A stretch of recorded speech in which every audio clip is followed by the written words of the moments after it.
Bismillahirrahmanirrahim. So this is the lecture B of week number 12, and we are talking about seismic hazard analysis based on probabilistic seismic hazard analysis approach, that is called as PSHA. So we already know that this is also a four-step procedure, same as the deterministic seismic hazard analysis. And over here, we actually find out the probability of the location where the next earthquake is going to happen, and then the probability of a particular magnitude of an earthquake, and what is the chances of that earthquake to happen again, right?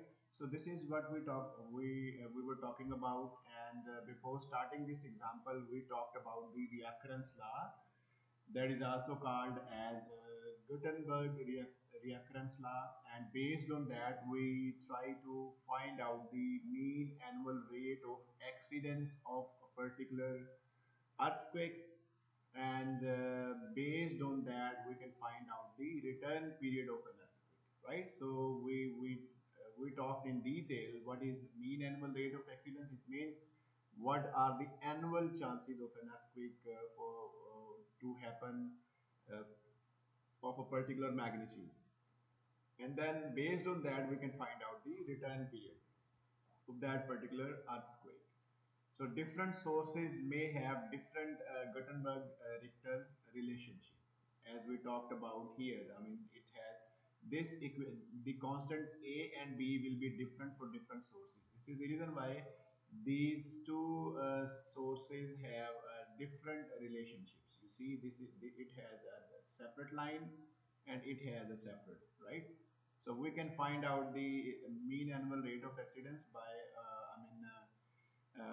of any earthquake by using such kind of plots. All right. So let's come back to this example, and here the example starts with the sources, source zone 1, 2 and 3. They have a different type of seismicity, and based on that seismicity we are supposed to find out the reoccurrence law for each source based on the available data related to the earthquake magnitude, right? So was all of the sources may have generated the earthquakes like of 4 magnitude, 5 magnitude, 5.5, 6, 7 and 8. So they have number of earthquakes those might have been triggered along those sources. So what we are going to do, we need to establish the relationship, right? First, that is called as reoccurrence relationship, so that we can find out the mean annual rate of accidents by using those equations. So these are the equations, those are already given, right? So it means all of three sources have this kind of reoccurrence law relationship. All right. So now what we are going to do in the step number 1, we need to find out the spatial uncertainty and the spatial probability, right? So source zone 1 has the minimum distance 23.72 kilometer, and the maximum distance is 9.12 kilometers. It means this is actually, so how we can find out the rupture length? So you can just you can just exclude this 23.72 from 90.12, and you will be having the total rupture length. So this is the total rupture length, and for example we have divided it into 10 segments. So segment of 6.64 kilometer each. So this is how we can have the segments, and then we can find out the proper distance from the site to source. This is the site, and that one is a kind of, let's suppose, linear fault.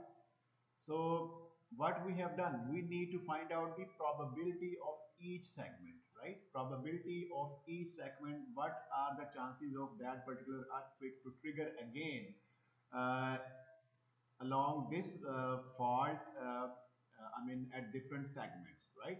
So we need to find out the probability of each segment. So this is how we can draw the histogram. This is the histogram of that zone number 1, right? So over here, this is the basic math. So each segment is of 6.64 kilometer. So it is divided into 10 segments, and then you see that you have using the software and using the number of earthquakes those were triggered along that particular section, like we need to also know that how many earthquakes were triggered along this length and what at what distance, this kind of we need to know the spatial relationship about between the different earthquakes. Relationship of earthquake magnitude at rupture at different rupture lengths segments, right? So based on that, then we can find out the probability. So over here, these are the segments, and the segments start from 23.2 kilometer, and then you can add 6.64 kilometers, so it will be around you can say 30 kilometers. So what is the midpoint? These are all midpoints. So these are all the midpoints of these segments, right? So this is how, then by using the software you can find out the probability. So over here, the at this distance the probability is maximum, right? And the probability total, the total probability should be 1, right? 1 mean 100%. So over here, because some of the segments have might be point 0.3 probability, then you can say point 0.2, and then point 0.1, and in this way maybe 0.05. So when you calculate all of these probabilities, it should be equal to 1, right? So we have distributed the probability of the occurrence of a particular earthquake along different segments. Is it clear? Similarly, if we come to another source zone, that is a kind of box source zone. That is a two-dimensional source zone, right? So for that, they have also, you can see here. So so this is what is already explained. So source zone 2 site to, source to site range is 25 to 125 kilometer, and can be divided into 10 intervals of 10-kilometer length, right? 125 minus 25, so it will be 100-kilometer segment. And then because this is an aerial source, so we have this much area, so we can then divide this area into different zones, like this way, right? And then we can draw it on the probability distribution curve, and over here you can see that, so there are number of combinations. So some of them are given over here. You can see the central part is more having more probability, and others have less. So in this way you can have the probability distribution of the spatial uncertainty for the source zone 2, right? Similarly, the source zone 3. So over here, the source zone 3 has only one distance. It means uh, over here the source zone is a point source. So this is a point source, right? Point source किस तरह के हो सकते हैं, उसके example क्या है? इसके एग्जांपल जो है वो वॉल्केनो हो सकता है, क्योंकि वॉल्केनो जो है वो एक पॉइंट सोर्स के फॉर्म में हम लेंगे। बाकी ये जो जैसे भी अर्थक्वेक के जो फॉल्ट्स हैं, मतलब जो फॉल्ट्स उसकी जो ज्योमेट्री है उसके अकॉर्डिंगली हमने उसकी रप्चर लेंथ या उसको 2D प्लेन में लेना है या उसको 0 डायमेंशनल लेना है, वो डिपेंड करता है कि सोर्स की ज्योमेट्री क्या है। So volcano is over there. So it is active volcano. It means it is volcanic activities are getting repeated at certain interval of time and same at same location. So it means we have 100% probability. This is 100% probability the next earthquake will be triggered by the activation of this volcano, right? So this is the reason why we have just only one distance. So this is an example, where one source is aerial, another one is a linear source, and the third is the point source, right? So this is how we can find out the probability of earthquake happening at different locations along that particular source zone. So is it clear? All right. So now we have now the temporal distribution of earthquakes reoccurrence. Now we need to find out the reoccurrence that is already established. The law is already established, and now we need to find out the probability of the earthquake of particular magnitudes, right? So we got these three equations, and let's suppose, assuming that earthquake of magnitude less than 4 do not contribute to seismic hazard. So this is what we talked about previously. So the mean rates of accidents of magnitude 4 events from each of the source zone are. So mean rates of accidents, these are the mean rates of accidents, right? Mean annual rate of exceedance जिसे कहते हैं, lambda M भी इसको कह सकते हैं, ठीक है? तो ये अगर आपने लेट्स सपोज के 4 मैग्नीट्यूड जो है उससे नीचे वाले हमने नहीं लिए, तो 4 को हमने ले लिया, ठीक है? So now we need to plug in the values. ये हमारे पास ऑलरेडी इक्वेशंस ये वाली गिवन है, ठीक है? इसको हमने मीन एनुअल रेट ऑफ एक्सीडेंस में लेके आना है, तो लॉग इधर आ जाएगा, ठीक है? उसके हिसाब से जो आपके पास अर्थक्वेक की मैग्नीट्यूड है वो 4 है, तो ये सोर्स जोन 1 के ऊपर, सोर्स जोन 2 और source zone 3। So one has this much mean annual rate of accidents, ठीक है? काफी ज्यादा है ये जो है, ये मीन एनुअल रेट ऑफ एक्सीडेंस का उससे कम है, और पॉइंट सोर्स जो है ये बहुत ही कम है, राइट? तो इसका मतलब है कि पॉइंट सोर्स जोन जो 3 है वहाँ पे मीन एनुअल रेट ऑफ एक्सीडेंस बहुत कम है, लेकिन क्या है कि रिटर्न पीरियड जो है वो इसका जो है वो क्या कहते हैं उसे, उस पर्टिकुलर अर्थक्वेक के मैग्नीट्यूड को ट्रिगर करने का बहुत ज़्यादा होगा, ठीक है? लेकिन यहाँ पे सोर्स जोन जो 1 है ये ज़्यादा एक्टिव लग रहा है, क्योंकि यहाँ पे मीन इसका जो रेट ऑफ रिटर्न है वो यहाँ पे कम आएगा। इसको आप कैलकुलेट कर सकते हैं, ठीक है? आप खुद से इसको कैलकुलेट भी कर सकते हैं, इसका mean annual rate of return, ठीक है? वो कैसे करेंगे? Mean annual rate of exceedance, mean annual rate of exceedance जो है वो इस तरह से ये आ गया हुआ आपके पास, तो रिटर्न पीरियड कैसे आएगा? रिटर्न पीरियड का इसके साथ फार्मूला ये है, ठीक है? तो इसको यूज करते हुए आप सबके रिटर्न पीरियड भी फाइंड आउट कर लेंगे, ठीक हो गया? So over here what we are going to do, यहाँ पे हमने सिर्फ एक सोर्स जोन को नहीं लेना, क्योंकि ये हम डीएसएचए में एक ही सोर्स जोन ले लेते हैं, लेकिन यहाँ पे हमने क्या करना है, तीनों की प्रोबेबिलिटी जो है वो ऐड अप कर लेनी। ये सबको आपने ऐड अप करके टोटल इसका जो है ना हैजर्ड वो आ जाएगा आपके पास, तीनों को ऐड अप करेंगे, ये 4.15 ठीक है? 4 मैग्नीट्यूड का जो अर्थक्वेक हैजर्ड है सारे सोर्सेज का, वो इकट्ठा आपने यहाँ पे फाइंड आउट कर लिया, ठीक हो गया? Now, what next? For each source zone, the probability that the magnitude will be within an interval between a lower bound and upper bound is given by. Now we need to find out the probability. ये था mean annual rate of accidents of total from all of the sources. Now we need to find out the probability. Her source zone जो है उसकी probability find out करनी है कि वो इस particular 4 magnitude के earthquake के आने के कितने chances होंगे। उसके लिए आप क्या करेंगे, आपने यहाँ पे जो है ना वो एक अपर बाउंड वैल्यू देनी है, एक लोअर बाउंड देनी है, उसके बाद आपके पास है वैल्यू m, जिसकी आपने प्रोबेबिलिटी फाइंड आउट करनी है। लेट्स सपोज कि अगर एक अर्थक्वेक जो है वो 4 मैग्नीट्यूड से ज़्यादा के अर्थक्वेक प्रोड्यूस करता है और 7.5 तक जाता है, ठीक है? तो इसका आपस में कितना डिफरेंस आ जाएगा? 4.5, ठीक है? लेट्स सपोज आप इसको 10 पे डिवाइड कर देते हैं, आप इसकी मैग्नीट्यूड को 10 पे डिवाइड करते हैं, तो ये आपके पास आ जाएगा कितना आ जाएगा, जरा कैलकुलेट करके बताएं मुझे कि इसकी वैल्यू कितनी आएगी।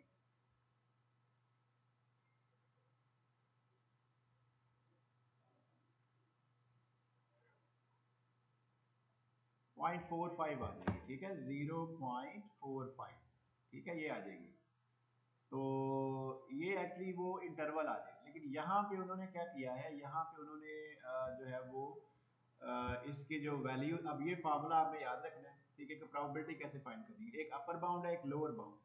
आपने जो उसके दरमियान वाला अर्थक्वेक है उसी रेंज के अंदर उसकी वैल्यू फाइंड आउट करनी है। तो ये फार्मूला आपका आ जाएगा F M into M I plus M U by two M U minus M L, ठीक है, लोअर बाउंड जिसे कहते हैं। So where Fm is given in the equation 4.12, if let's suppose Nm is number of segments अगर 10 हैं, जैसे हमने उसमें segments divide किए थे ना पहले वाली केस में, इसी तरह से मैग्नीट्यूड की जो वेरिएशन है उसको भी हमने segments में डिवाइड करना है, ठीक है। तो the lowest magnitude interval for zone 1 will be 4.0। अब देखें ये हमने थ्रेशोल्ड लगाया 4.0, ठीक है। उसके बाद मेरे ख्याल में यहाँ पे जो अर्थक्वेक जो है वो इसमें जो अपर बाउंड है इस सोर्स जोन का मेरे ख्याल में वो 7.3 है। तो उसके हिसाब से इन्होंने इसकी वैल्यू जो है वो मेरे ख्याल में यहाँ पे हम देख सकते हैं इन्होंने क्या किया है कि इसको जोन जो बनाए हैं वो 0.33 के बनाए हैं। ये देखिए जोन बनाए हैं 0.33 के, ठीक है। तो इसका मतलब क्या हुआ कि लोअर बाउंड 4.0 हो गया, उसके बाद अपर बाउंड 4.3 हो गया, और मिडल में जो है ना वो कौन सी आएगी वैल्यू 4.165। ये मिडल में जो वैल्यू है ये वाली, ये 4.165 आ जाएगी। एक्चुअली यहाँ पे कर क्या रहे हैं कि हर सोर्स जोन की एक मिनिमम अर्थक्वेक की वैल्यू होगी जो उसने प्रोड्यूस किया होगा, जो डैमेज प्रोड्यूस कर सकता है, जैसे 4 हमने लिया, उसके बाद एक उसकी होगी मैक्सिमम, ठीक है। तो यहाँ पे लेट्स सपोज जो मैक्सिमम है वो यहाँ पे है क्या कहते हैं उसे 7.3, मेरे ख्याल में 7.3 है। तो इसका मतलब क्या हुआ कि 3.3 वैल्यू आ गई 4, और ये इसको मतलब ये आप इसको 7.3 कर लें, ठीक है। तो ये आपके पास वैल्यू जो आंसर है वो क्या आएगा 3.3, ठीक है। इसको 10 में डिवाइड करें तो आपके पास आ जाएगा हर सोर्स जोन जो है वो सेगमेंट आ जाएगा मैग्नीट्यूड का 0.33, ठीक है। ये वैल्यू यहाँ पे ली है। तो अब आपने क्या करना है कि फार्मूला इसी तरह से लगाएंगे, लोअर बाउंड और अपर बाउंड। अभी देखेंगे आपके पास इस मैग्नीट्यूड का आपने ये जो है 4.165 इसका आपने अर्थक्वेक जो है ना वो इसकी प्रोबेबिलिटी फाइंड आउट करनी है। तो लोअर बाउंड क्या है 4, और उसके बाद ये आपकी जो वैल्यू ये वाली जो m है 4.165।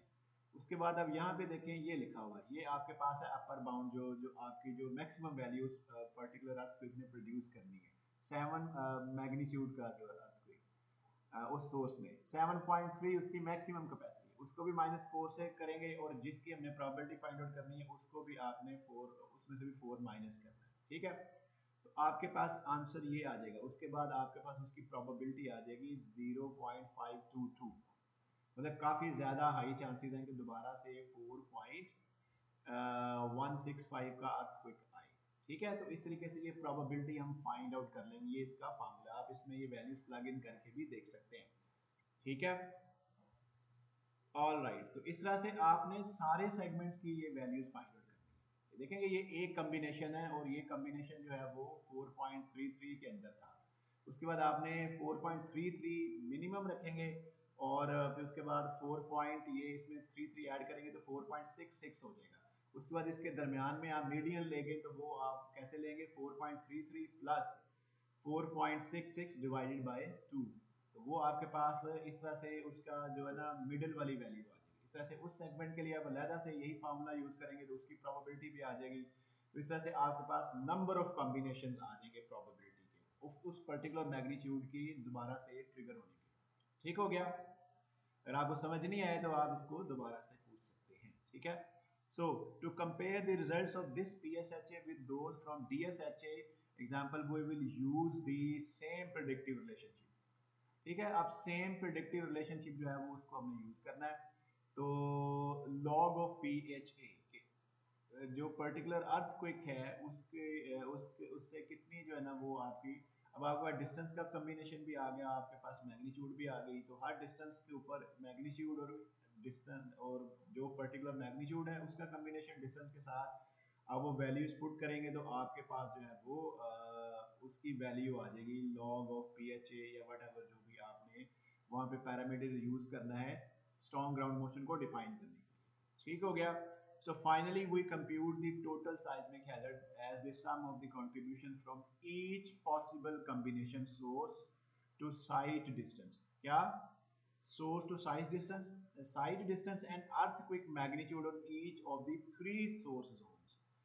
कि हर सेगमेंट के लिए आपने क्या करना है कि प्रोबेबिलिटी फाइंड आपने साइज्मिक हैजर्ड फाइंड आउट करना है और उसके बाद उसके साथ कॉम्बिनेशन आपने अर्थक्वेक मैग्नीट्यूड के भी लगाने हैं। नेक्स्ट जो स्लाइड है उसमें ये चीज क्लियर होगी कि मैं क्या कहना चाह रहा हूँ। ठीक है, so what we have done कि आपने पहले प्रोबेबिलिटी फाइंड आउट की है इस 4.165 अर्थक्वेक की और वो आई है आपकी 0.522। ठीक है, और सेकंड स्टेप में आपने क्या करना है, लोवेस्ट डिस्टेंस इंटरवल। अब आपने डिस्टेंस जो है वो ये वाला लेना है, ये जो आपने पिछली स्लाइड में था ये वाला डिस्टेंस, ये वाला आप डिस्टेंस लेंगे। ठीक है, और उसके बाद आपने उसकी प्रोबेबिलिटी जब फाइंड आउट की तो वो आ जाएगी 0.336। ये आपने यहाँ से पढ़ ली है ये वाली वैल्यू। ठीक है, अब आपके पास क्या है, आपके पास डिस्टेंस की आप मैग्नीट्यूड की भी प्रोबेबिलिटी है 4.165 की, और उसके बाद आपके पास डिस्टेंस की भी प्रोबेबिलिटी है। ठीक हो गया।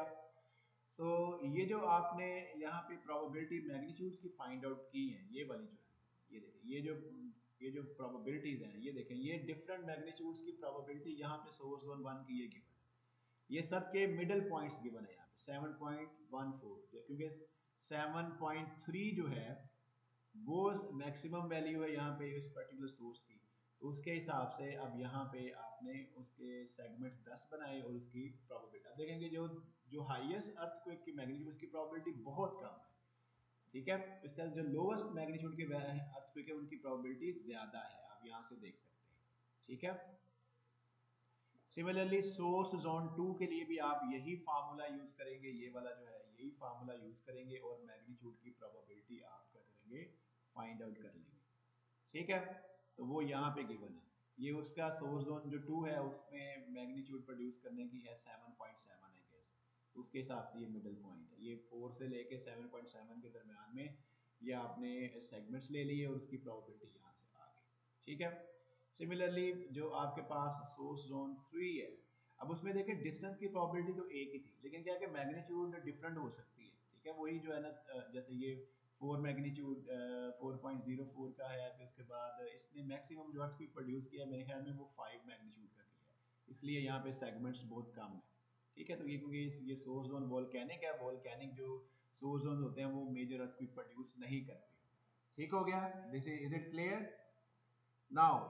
सो here what we have determined कि ये आपके पास मैग्नीट्यूड की प्रोबेबिलिटी है, किस मैग्नीट्यूड की, ये वाली की, और ये अगवा उसी पे डिस्टेंस की प्रोबेबिलिटी है, दोनों कॉम्बिनेशन आ गए आपके पास।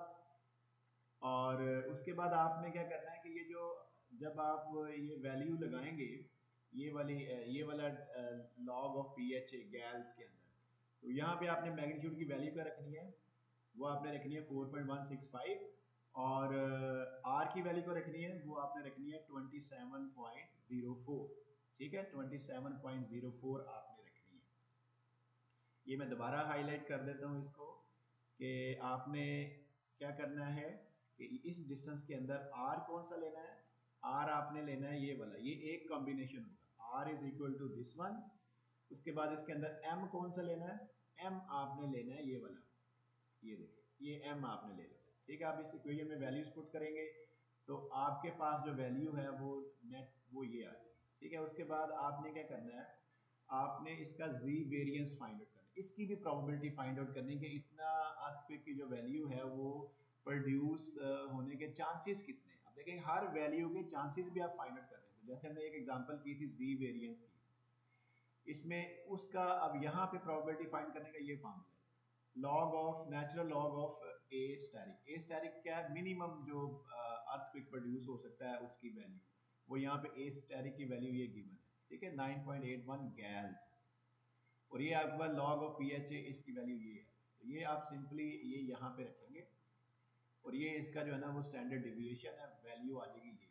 उसके बाद आपने क्या करना है कि वही सेक्शन जो अपेंडिक्स आपकी है उसकी, उसके अंदर जो 7.2 टेबल है गेस, उधर से आपने क्या करना है कि जी वेरिएंस के अगेंस्ट जो है ना वो प्रोबेबिलिटी फाइंड आउट करनी है। अब ये देखें कि प्रोबेबिलिटी के जो आपका एक्सेलरेशन है वो इतना हो, ये वाला, और वो ग्रेटर है 0.01 जी से, ये आपने मिनिमम थ्रेशोल्ड रखा, और वैल्यू मैग्नीट्यूड की ये है और डिस्टेंस आपका ये है, तो वहाँ पे प्रोबेबिलिटी क्या है, इतनी है।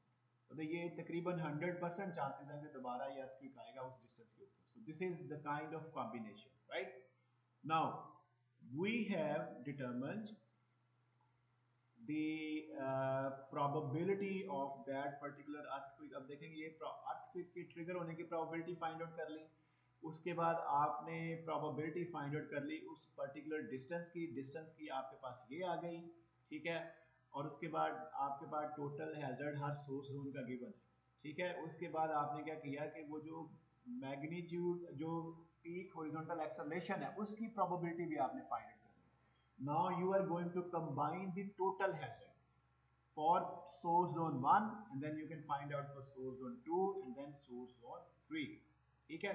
अब ये देखें कि mean annual rate of exceedance of that particular जो आपके पास है वो कैसे आएगा, वो आपके पास आएगा वो जो V1 सोर्स जोन 1 का, फिर ये आपके पास पीक हॉरिजॉन्टल एक्सेलरेशन की प्रोबेबिलिटी, फिर आपकी इस डिस्टेंस की प्रोबेबिलिटी, फिर आपकी इसकी जो है ना वो सॉरी मैग्नीट्यूड की, फिर डिस्टेंस की मल्टीप्लाई करना है आपने प्रोबेबिलिटीज के साथ। तो ये आपकी सारी प्रोबेबिलिटी, सोर्स जोन 1 का फार्मूला ये यहाँ पे ये सोर्स जोन 1, ठीक है। उसके बाद आपके पास इसकी ये आपके पास आ गई इसकी क्या कहते हैं उसे हॉरिजॉन्टल एक्सेलरेशन की प्रोबेबिलिटी, फिर उसके बाद आपके पास आ गई मैग्नीट्यूड की प्रोबेबिलिटी, फिर आपके पास आ गई डिस्टेंस की प्रोबेबिलिटी। ये चीज आपको समझ आ रही है? This is not difficult to understand. ये आपके पास V है, V1 सोर्स जोन 1, ये आपके पास उसकी प्रोबेबिलिटी है PGA की, ठीक है, PGA की या एक्सेलरेशन की, ये आपका प्रोबेबिलिटी है मैग्नीट्यूड की, ठीक है। और ये आपके पास प्रोबेबिलिटी है डिस्टेंस की, ठीक है। ये आप इसको चाहे इसको A लिख लें आप, ताकि ज़्यादा प्रोबेबिलिटी ऑफ एक्सेलरेशन, ठीक है। ये सारों को आपने क्या किया, मल्टीप्लाई किया, और आपके पास ये रिजल्टेंट वैल्यू आ गई। ये टोटल हैजर्ड है उस पर्टिकुलर अर्थक्वेक सोर्स का। सिमिलरली आप इसी अर्थक्वेक सोर्स के लिए अदर मैग्नीट्यूड्स की वैल्यूज और डिस्टेंस के कॉम्बिनेशंस को लेके प्रोबेबिलिटी फाइंड करेंगे एक्सेलरेशन की भी, और वो प्रोबेबिलिटीज आपके पास आती जाएंगी, ठीक है। सिमिलरली फिर सोर्स जोन 2, जो सोर्स जोन 2 होगा उसकी ये प्रोबेबिलिटी है, ये आपके पास उसकी रिएक्रेंस रिलेशनशिप से ये आपके पास उसका टोटल हैजर्ड है। तो उसको आपने फिर उसमें भी आपने डिफरेंट मैग्नीट्यूड्स के कॉम्बिनेशन लेने हैं, जैसे ये यहाँ पे गिवन है, और उस कॉम्बिनेशन के सोर्स जोन 3 के भी लेने हैं, और हर एक की आपने प्रोबेबिलिटी फाइंड आउट कर लेनी है। सो over here is the resultant force, जो वैल्यूज आपके पास आई हैं सोर्स जोन 1 के लिए। The preceding calculations are repeated for 99 other possible combinations, 99 possible combinations of magnitude and distance for source zone 1। अब ये देखें, सोर्स जोन 1 की ये मैग्नीट्यूड है सारी, ये सारे सेगमेंट्स हैं, ये समझ आ गई आपको। उसके बाद ये सोर्स जोन के ये सारे डिस्टेंसेस हैं, ये आप देखें इस तरफ डिस्टेंसेस इंक्रीज हो रहे हैं और इस तरफ जो है वो मैग्नीट्यूड इंक्रीज, ये चीज समझ आ गई। अब ये पहला कॉम्बिनेशन है कि अगर मैग्नीट्यूड ये हो और डिस्टेंस ये हो तो ये कॉम्बिनेशन, अगर मैग्नीट्यूड यही हो डिस्टेंस ये हो तो ये कॉम्बिनेशन है, ठीक है। ये आ जाएगी वैल्यू, ये आ जाएगी वैल्यू। सिमिलरली अगर डिस्टेंस ये है तो प्रोबेबिलिटी ये, अब डिस्टेंस जैसे इंक्रीज हो रहा है वो प्रोबेबिलिटी कम हो रही है अपरेंटली। सिमिलरली अगर आपके पास मैग्नीट्यूड ये है तो फिर डिस्टेंस वो है तो प्रोबेबिलिटी ये है, ठीक है। सिमिलरली अगर आपके पास जो है वो क्या कहते हैं उसे ये कॉम्बिनेशन बढ़ते जा रहे हैं, देखिए ना, ये है डिस्टेंस, अगर ये है तो प्रोबेबिलिटी ये है, मैग्नीट्यूड बढ़ा दें तो डिस्टेंस भी बढ़ा दें तो आपके पास क्या है, प्रोबेबिलिटी कम हो रही है कि बड़े मैग्नीट्यूड की जरूरत पे क्या उस जगह पे कम आने के चांसेस, ठीक है। सिमिलरली आप फिर लेट्स सपोज ये वाला डिस्टेंस है, ये वाला डिस्टेंस है, तो इसकी प्रोबेबिलिटी जो है ना वो आप देखें इस पर्टिकुलर अर्थक्वेक की प्रोबेबिलिटी डिफरेंट डिस्टेंसेस के ऊपर किस तरह से वेरी कर रही है। ये 0.002 से बहुत कम चलेगी, इसलिए उन्होंने इसको इसके जो सिग्निफिकेंट डिजिट्स हैं वो इतने रखे हैं। ठीक है। सिमिलरली आपके पास इस अर्थक्वेक की, अब ये एक सोर्स जोन की, सॉरी ये नीचे जा रहे हैं, ठीक है। तो इसके ऊपर यहाँ पे ये इसकी कॉम्बिनेशन, इस कॉम्बिनेशन में ये वाली है। So there are 99 possible combinations. अब ये एक सोर्स है। Similarly you can have the results for the other sources, उनके अपने कॉम्बिनेशन होंगे, उनके अपनी मैग्नीट्यूड्स होंगी, ठीक है। और उसी इसी तरह का आपके पास जो है वो टेबल आ जाएगा, ठीक है। तो इस तरह से आप सारे अर्थक्वेक सोर्स जोन्स की प्रोबेबिलिटी को फाइंड आउट कर सकते हैं, राइट। इसको आपने दोबारा से देखना है, और जो इंस्ट्रक्शंस मैंने यहाँ पे आपको दी है इस एग्जांपल में, ये भी आपने गौर से दोबारा सुननी है अगर आपको समझनी है, right. Alright, so what is the net result. Step 4 आपके पास क्या आएगा, आपने क्या किया कि सारे सोर्स जोन्स की ये पीक हॉरिजॉन्टल एक्सेलेरेशन की, ये देखिए ये आपके पास पीक हॉरिजॉन्टल एक्सेलेरेशन है, ये मीन एनुअल रेट ऑफ एक्सीडेंस है। ये mean annual rate of exceedance जो है डिफरेंट, और ये जो आपकी एक्सेलरेशन की वैल्यूज है, डेफिनेटली जितना ज्यादा अर्थक्वेक जो है वो क्या कहते हैं उसे, ज्यादा उसकी होगी वैल्यू पीक हॉरिजॉन्टल एक्सेलेरेशन की, तो उतनी ज्यादा क्या होगी कि उसकी प्रोबेबिलिटी भी कम होगा, उसकी sorry mean annual rate of exceedance जो है वो कम होगा और रिटर्न पीरियड ज्यादा होगा, ठीक है, उसके दोबारा ट्रिगर होगा। तो ये आपके पास सोर्स जोन 3 की ये है, क्योंकि सोर्स जोन 3 जो था वो पॉइंट सोर्स था, तो उसमें उसकी प्रोबेबिलिटी बहुत कम है कि 5 तक उसकी मैक्सिमम वैल्यू थी मैग्नीट्यूड की, तो वो ज़्यादा डैमेज प्रोड्यूस नहीं कर सकती। ये सोर्स जोन 2 है, ये सोर्स जोन 1 है, और ये उनकी कम, ये मतलब कम आपके पास जो है ना इंडिविजुअल सोर्स जोन, क्योंकि जोन 1 एंड 2 जो है काफ़ी मतलब एक्टिव सोर्स हैं, इनकी मैग्नीट्यूड भी 7 से ऊपर है दोनों की, इसलिए इनकी जो है वो काफी ये ज्यादा पोटेंशियल अर्थक्वेक सोर्स जोन्स हैं, ठीक है। और ये आर सोर्स जोन्स आप कॉम्बिनेशन में सबकी इकट्ठी कर लें, तो ये आपके पास जो है वो आर सोर्स जोन का जो है वो ये ग्राफ बन जाएगा, ठीक है।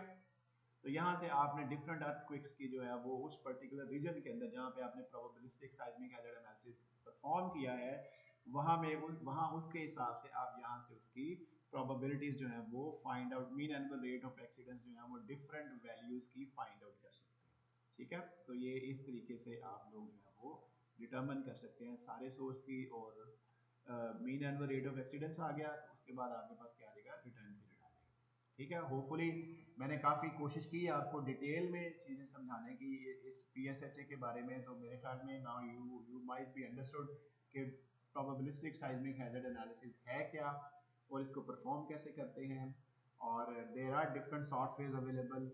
You can use those softwares to perform the deterministic and seismic hazard analysis and probabilistic seismic hazard analysis, right? Deterministic is very simple, लेकिन जो probabilistic seismic hazard analysis है ये थोड़ा सा कॉम्प्लेक्स होता है, ठीक है। इसको फर्दर अगर आपने डिस्कस करना है, you are very welcome to discuss with me, right? So what is the outcome of that probabilistic seismic hazard analysis? So this is actually the outcome. You see that इस तरह के hazard maps बनेंगे सारे different areas के, और उसमें जैसे ये है परसेंटेज ऑफ एक्सेलरेशन कि डिफरेंट एरिया में जो परसेंटेज ऑफ एक्सेलरेशन है जी वैल्यू, ठीक है, जी वैल्यू के हिसाब से, जैसे ये एरिया काफ़ी पोटेंशियल है, ये एरिया काफ़ी पोटेंशियल है, और ये आपकी जो है ना वो ईस्ट कोस्ट जो है वो अमेरिका के, जहाँ पे सैन एंड्रीज फॉल्ट है, कैलिफोर्निया है, ठीक है, वहाँ पे जो है ये ज़्यादा एक्टिव है, ये वाला जो एरिया है ये एक्टिव नहीं है, ठीक है। इसलिए आप देखेंगे कि यहाँ पे कहीं न्यूयॉर्क है, न्यूयॉर्क के अंदर हाई राइज बिल्डिंग्स बनी हुई है, ठीक है, क्योंकि वहाँ पे अर्थ साइज्मिसिटी जो है वहाँ पे बहुत कम है, तो अर्थक्वेक आने के चांसेस बहुत कम है, इसलिए वहाँ पे आपको हाई राइज बिल्डिंग्स मिलेंगी। और जो ईस्ट कोस्ट है आपकी सैन फ्रांसिस्को वगैरह, वहाँ पे आपको इतनी हाई राइज बिल्डिंग्स नहीं बनेंगी, जो भी अगर वहाँ पे 25 या 30 स्टोरी बिल्डिंग्स हैं, उनका उन्होंने मुकम्मल साइज्मिक हैजर्ड एनालिसिस जो है वो किया हुआ है। ज़्यादा ग्रेटर इसलिए नहीं बनाएंगे वो डेंजरस हो जाएंगे, ठीक है, क्योंकि वो एरिया काफ़ी ज़्यादा एक्टिव है। So this is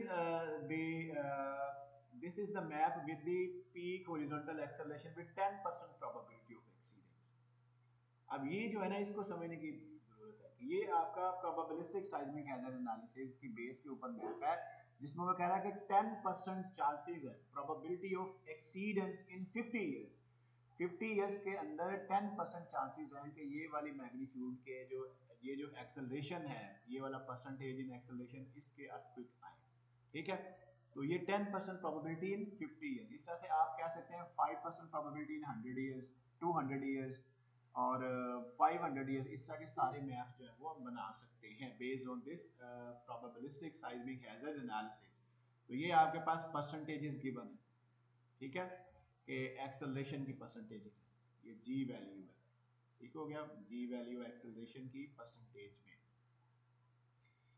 All right. So now we are going to talk about something related to microzonation. What is seismic microzonation? Seismic microzonation is defined as the process of subdividing a potential seismic or earthquake prone area into zones, right? So just concentrate on the definition. Seismic microzonation क्या है? Defined as the process of subdividing.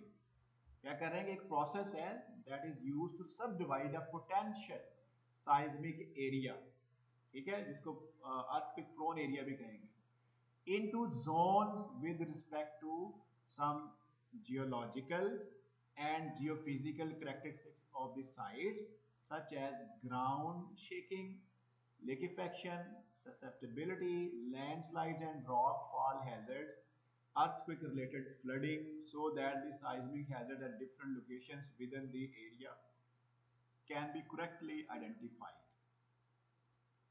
अच्छा, simple इसको समझने की जरूरत यह है कि साइज्मिक माइक्रोजोनेशन का मतलब ये है कि हम किसी भी बड़े एरिया को सब डिवाइड करते हैं डिफरेंट जोन्स के अंदर, और वो जो जोन्स हैं वहाँ पे हम क्या लेते हैं कि उस पर्टिकुलर जोन के अंदर जो जियोलॉजिकल करैक्टरिस्टिक्स कैसे हैं एरिया के, वहाँ पे फॉल्ट एक्टिविटी कैसी है, वहाँ पे जो है वो सब सरफेस सॉइल कैसी है, ठीक है, बेड रॉक है वहाँ पे या नहीं है या डीप है, ठीक है, और उसके बाद वहाँ पे जो है वो लैंडस्लाइड के हैजर्ड्स क्या हैं, अर्थक्वेक से रिलेटेड फ्लडिंग के क्या हैं, सारी चीज़ों को कंबाइन करके तो फिर हम जोन्स बनाते हैं। ठीक है, वो जो जोनिंग है वो हमें हेल्प आउट करती है कि हम वहाँ की साइज्मिक हैजर्ड को डिफाइन कर सकें।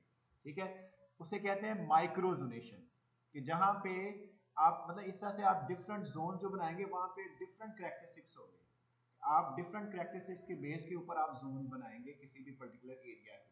ठीक है, तो उसको कहते हैं साइज्मिक माइक्रोजोनेशन। So microzonation maps होते हैं, maps can serve as the basis of the evaluating the site specific risk analysis। ये उसकी साइट स्पेसिफिक जो रिस्क एनालिसिस आप करते हैं उसकी ये बेस है साइज्मिक माइक्रोजोनेशन। ठीक है, तो और इसमें क्या है कि ये मिटिगेशन के लिए यूज होता है ये जो जोनेशन है, और वो ज़्यादातर जो इम्पोर्टेंट होता है ये साइज्मिक जोनेशन, वो जैसे क्रिटिकल स्ट्रक्चर्स होते हैं like nuclear power plant, subways, bridges, elevated highways, sky trains, dam sites. तो इसके लिए आपको ज़रूर पता होना चाहिए कि आपका जो पर्टिकुलर एरिया किस साइज्मिक जोन में आता है। ठीक है, तो ये हमने पाकिस्तान के लिए भी साइज्मिक माइक्रोजोनेशन इज ऑलरेडी डन। ठीक है, तो वो हम यहाँ पे जैसे ये है उस पर वापस आते हैं, तो ये पाकिस्तान की साइज्मिक जोनेशन है पाकिस्तान। अब देखें ये डिफरेंट जोन्स हैं, ये देखें ये रेक्टेंगुलर है, कुछ आपके पास ट्रेपेजॉइडल है, कुछ आपके पास ट्राइंगुलर शेप के हैं, ये सारे जोन्स हैं। ये देखिए ये सारे आपके पास क्या हैं, ये साइज्मिक जोन्स है। जैसे ये एक जोन है, ये देखिए ये यहाँ पे, और इसमें कुछ पार्ट इंडिया का भी है, कश्मीर का भी है। ठीक है, जो इस तरीके से ये एक साइज्मिक जोन है, इसको कहते हैं जोन नंबर 1। इस तरह से और भी जोन 2 है, जैसे ये जोन 2 है।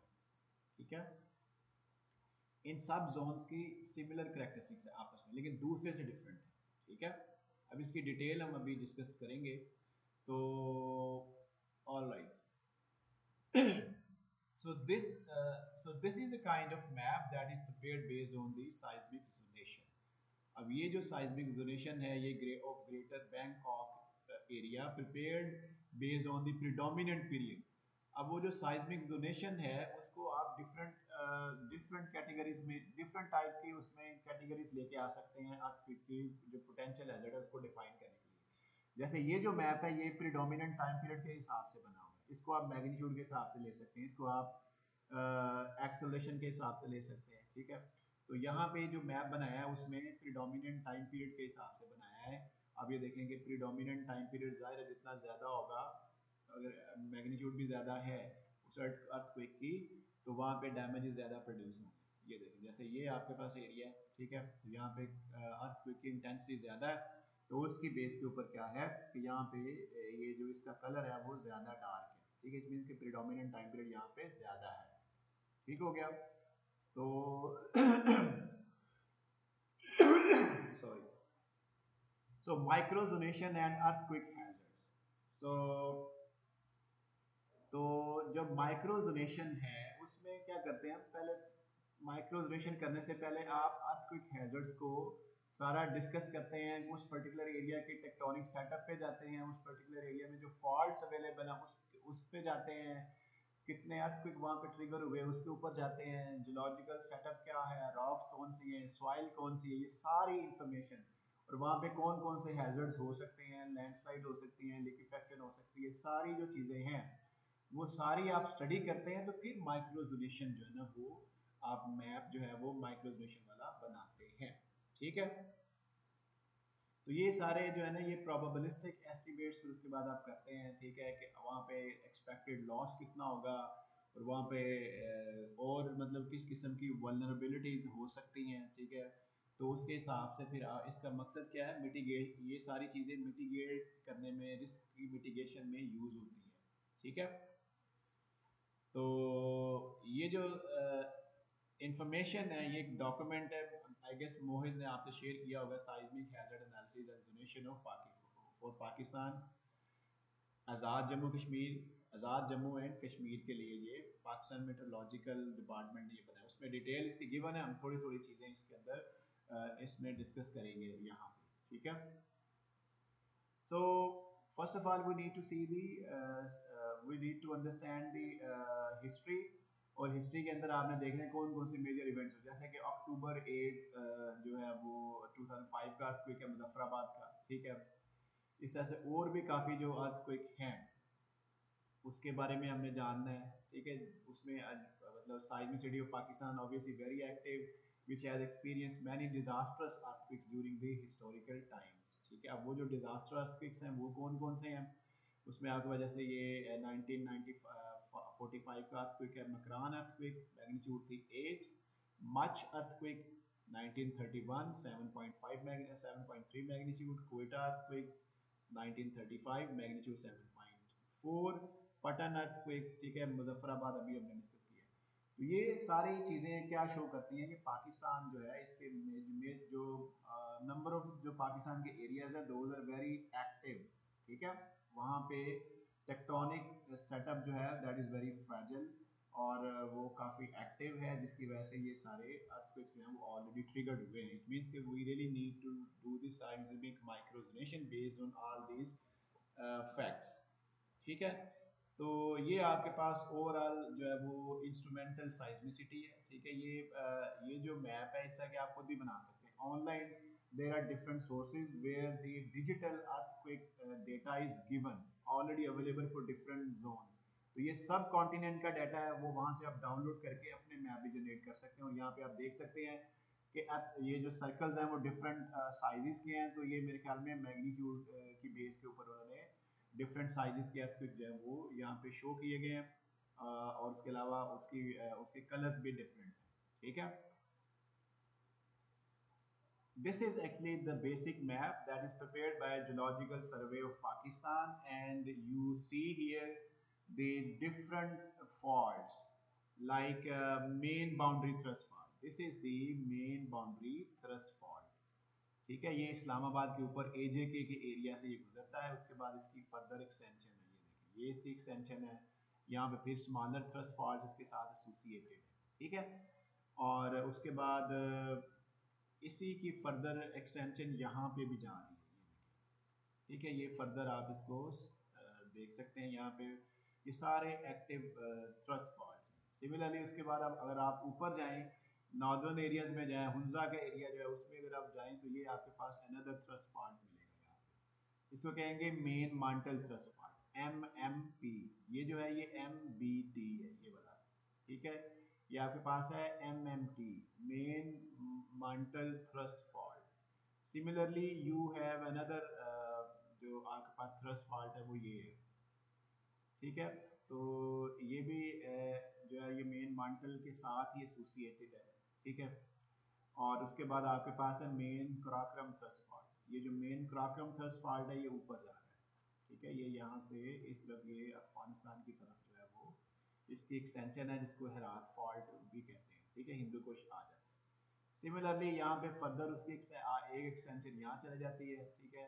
उसके बाद आपके पास ये मतलब ये मेरे ख्याल में मेन ये वाला जो फॉल्ट है ये पमीर के ऊपर है, ये मेन फ्रंटल थ्रस्ट फॉल्ट है। और उसके ऊपर जो है वो फर्दर जो मतलब जो फॉल्ट्स हैं वो अफगानिस्तान की तरफ चले जाते हैं, ठीक है।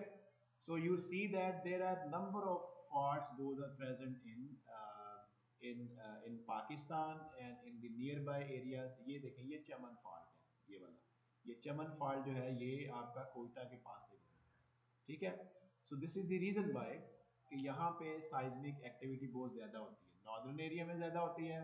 और उसके बाद आपके पास जो बलूचिस्तान का जो एरिया है वहाँ पे ये आपका सारा जो है वो नॉर्दर्न एरिया में आ जाता है, ठीक है। और ये आपके पास जो है ये बलूचिस्तान का कुछ एरिया ये भी काफ़ी एक्टिव है। उसके बाद यहाँ पे आपके पास जो अदर फ्लैट एरियाज आ जाते हैं, लाहौर का, मुल्तान का, और यहाँ पे बाकी जो एरियाज हैं यहाँ पे जो साइज्मिसिटी है वो इतनी ज़्यादा नहीं है, ठीक है।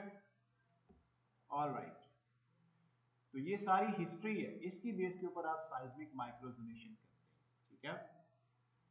So this is a kind of map जिसमें आप साइज्मिक जोन्स पाकिस्तान के देख सकते हैं बेस्ड ऑन दी एक्सेलरेशन। ये जी वैल्यू की बेस के ऊपर आप देख सकते हैं, ये ऑलरेडी लैब में भी आपको दिखाया गया है, ठीक है। सो जो साइज्मिक जोनेशन ऑफ मैप जो जो आपके पास पाकिस्तान की है वो हमने इनको 90 जोन्स में डिवाइड किया है, ठीक है। साइज्मिक हैजर्ड में पाकिस्तान जो है ना उसकी स्टडी ये शो करती है कि 19 साइज्मिक जोन्स हैं। This division was based on this seismicity. अब ये उसकी डिवीजन की बेस है, साइज्मिसिटी मीन कि ये जो नंबर ऑफ इवेंट्स है, ये वाले जो मेजर इवेंट्स है उसके बाद ये सारे जो इवेंट्स हैं ये वाले, ठीक है। ये साइज्मिसिटी है। और उसके बाद जियोलॉजी, ओवरऑल जियोलॉजी कैसी है डिफरेंट एरियाज में, सोर्स मैकेनिज्म कि वहां पे फॉल्ट्स जैसे ये वाले, ये फॉल्ट्स जो हैं ये इसकी बेस के ऊपर, ठीक है। And the stress direction of region, stress direction का मतलब ये है कि जब किसी भी जगह पे अंडरग्राउंड जो है वो स्ट्रेस कॉन्सेंट्रेट होती है तो स्ट्रेन आती है, तो वहां से स्ट्रेस डायरेक्शन जो है वो किस तरफ आती है कि मतलब किस तरफ जो है वो अर्थक्वेक ने ट्रिगर होके वाइब्रेशन ज्यादा प्रोड्यूस करनी है, डैमेज ज्यादा प्रोड्यूस करना है, ठीक है। ये स्ट्रेस डायरेक्शन जो होती है वो इस तरह से आती है। और इस तरफ हो सकता है वो बहुत कम, जैसे ये डिस्टेंस बहुत ज्यादा है, ठीक है। तो इस तरफ जो है वो ज्यादा है, तो ये स्ट्रेस डायरेक्शन जो है वो this is also very important. जिस तरफ स्ट्रेन ज्यादा था, जिधर जिधर आपकी स्ट्रेस ज्यादा होगी strain will also be more in that particular direction, ठीक है। Similar, so we have 19 zones, ये आपने याद रखना है। तो उसमें जो है वो क्या कहते हैं उसे, वी हैव 19 जोन्स, ये याद रखना है, ठीक है। तो उसमें डिफरेंट जोन्स की साइज्मिसिटी डिफरेंटली डिस्कस की गई है इस रिपोर्ट के अंदर। कुछ की जैसे ये 5, 6 एंड 7 वर फर्दर सब divided with respect to the depths as these zones have seismicity for different depths. अब ये जो 5, 6 and 7 जोन है these are very important। अब यहाँ पे इनको फर्दर सब डिवाइड किया क्योंकि यहाँ पे अर्थक्वेक की फ्रिक्वेंसी बहुत ज्यादा है और ज्यादा होने के अलावा वहां पे क्या है कि डेप्थ वाइज कॉन्सेंट्रेशन भी है डिफरेंट अर्थक्वेक, मतलब शैलो, इंटरमीडिएट और डीप अर्थक्वेक जो है यहाँ पे बहुत ज्यादा आए हैं। तो इसलिए वहां पे फर्दर सब डिवीजन कर दी कि डेप्थ के हिसाब से। आपको पता है कि जो शैलो अर्थक्वेक्स होते हैं वो ज्यादा डैमेज प्रोड्यूस करते हैं, ठीक है। तो उसी तरह से ये 75 किलोमीटर का एक डेप्थ जोन है, फिर उसके बाद 210 का है, उसके बाद फर्दर आगे जो है ना वो आप उसको कर सकते हैं। So seismicity at all depths is shown in figure 4.4, ठीक है। There is clustering of earthquakes in the northwest। अब ये जो जोन है ये हिंदू कुश का एरिया आता है। हिंदू कुश में हर 1-2 महीने बाद आप न्यूज में भी सुनते हैं कि 6 मैग्नीट्यूड, 5.5 और इवन समटाइम्स 7 मैग्नीट्यूड के अर्थक्वेक जो है वो आते रहते हैं। This is the most active area. Major part इसका हिंदू कुश का जो है वो अफगानिस्तान के अंदर। ठीक हो गया। सिमिलरली आपके पास जोन 1 है। जोन 1 जो है वो उसमें कश्मीर का एरिया आ जाता है, उसमें आपका नॉर्दर्न एरिया कुछ आ जाता है, उसके बाद आपका जो ऑक्युपाइड कश्मीर है वो भी आ जाता है। ठीक हो गया। तो ये आपके पास जैसे ये जोन 1 ये वाला है। तो उसने बताया कि जोन 6, 5, 6 एंड 7 ये यहाँ पे डिस्कस किया गया। 5, 6 एंड 7 यहाँ पे आपकी जो साइज्मिसिटी है वो काफ़ी ज़्यादा है, क्लस्टरिंग काफ़ी ज़्यादा है। अगर आप ये वाला मैप देखें तो ये देखें यहाँ पे जो क्लस्टरिंग काफ़ी ज़्यादा है, तो उसकी बेस के ऊपर वहाँ पे अर्थक्वेक्स जो है उनको डेप्थ वाइज भी कैटेगराइज किया गया। ठीक हो गया। So these are all the 19 seismic zone, जिसमें मतलब नियर बाई एरियाज भी आते हैं और पाकिस्तान के जो है ना वो ऑल जो पाकिस्तान का जो ओवरऑल पूरा एरिया है वो भी इसके अंदर फॉल करता है। So this is another way of 19 जो मैप जोन्स के ऊपर आपने जो है साइज्मिसिटी ऑफ द रीजन जो है वो आप इसके ऊपर इस तरह से ओवरले कर सकते हैं। देखिए ये जो जोन है ये 5, 6, 7 जोन है, यहाँ पे जो है वो साइज्मिसिटी बहुत ज़्यादा है। ठीक हो गया। ये जो एरिया है ये कोयटा वाला एरिया है, ठीक है, जहाँ पे चमन फॉल्ट है। तो इस तरह से आप देख सकते हैं कि जो टेक्टोनिक सेटअप ऑफ पाकिस्तान है उसमें जहाँ जहाँ पे एक्टिव थ्रस्ट फॉल्ट्स अवेलेबल है वहाँ पे साइज्मिसिटी जो है वो ज़्यादा है।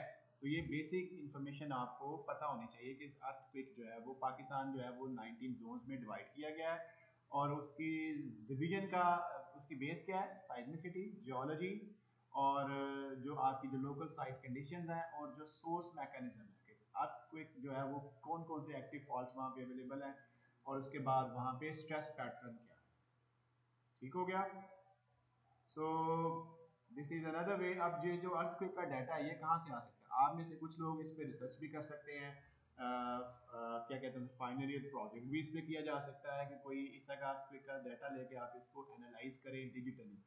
So we have sources like PMD, Pakistan Meteorological Department database available है डाउनलोड करने के लिए। PDE, United States Geological Survey data available है। IST, International Seismological Center, England के पास डाटा है। हार्वर्ड डाटाबेसेस हैं, तो वहाँ से आप अपने एरिया का डाटा वहाँ से डाउनलोड कर सकते हैं। मैग्नीट्यूड वाइज कर सकते हैं कि कितनी मैग्नीट्यूड के अर्थक्वेक को आपने वहाँ पे सारे मैग्नीट्यूड के अर्थक्वेक होंगे, आपने लेना है कि 4 से 7 तक के कितने हैं या 4 से 8 तक के दरमियान कितने हैं। तो इस तरीके से आप वहाँ से डाटा जो है वो डिजिटल फॉर्म में विद स्पेशियल रेफरेंस कोऑर्डिनेट्स के साथ आप डाउनलोड कर सकते हैं और उसको जीआईएस में लेके आप पाकिस्तान के मैप के ऊपर उसको डिस्प्ले कर सकते हैं। Right. All right, so I guess I am stopping here this lecture, and in this week 12 we have talked about the seismic hazard analysis based on the PSHA approach, and then we talked about the example that was explaining the little complex mechanism how to perform the PSHA, and then we talked about the seismic microzonation of Pakistan, and we will continue talking the PSHA based study, that is actually seismic hazard analysis study performed by Pakistan Meteorological Department। तो उसको हम next time इसको हम finish करेंगे और फिर new topic जो है वो नेक्स्ट टाइम हम ऐड करेंगे वीक 13 में। ठीक है। All right.